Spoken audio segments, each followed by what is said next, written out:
विष्णुदत्तकृत श्रीदत्तात्रेयस्तोत्रम्। दत्तात्रेयं हरिं कृष्णम् उन्मादं प्रणतोऽस्म्यहम्। आनन्ददायकं देवं मुनिबालं दिगम्बरं। पिशाचरूपिणं विष्णुं वन्देऽहं ज्ञानसागरं। योगिनं भोगिनं नग्नम् अनसूयात्मजं कविं। भोगमोक्षप्रदं वन्दे सर्वदेवस्वरूपिणम्। गुरुक्रमं विशालाक्षं परमानन्दविग्रहं।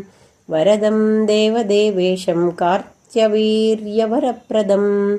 नानारूपधरं हृद्यं भक्तचिन्तामणिं गुरुं। विश्ववन्द्यपदाम्भोजं योगिहृत्पद्मवासिनं।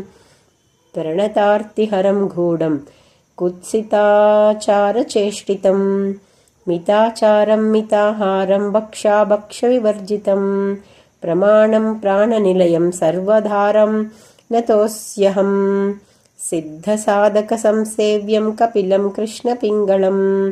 विप्रवर्यं वेदविदं वेदवेद्यं वियत्समम्। पराशक्तिपदाश्लिष्टं राजराज्यप्रदं शिवं। शुभदं सुन्दरग्रीवं सुशीलं शान्तविग्रहम्। योगिनं रामया स्पृष्टं रामं रमाप्रियं। प्रणतोऽस्मि महादेवं शरणं भक्तवत्सलम्। वीरं वरेण्यं वृषभं वृषाचारं वृषप्रियम्। अलिप्तमनघं मेध्यम् अनादिमगुणं परम्। अनेकमेकमीशानाम् अनन्तमनिकेतनम्। अध्यक्षमसुरारातिं शमं शान्तं सनातनं।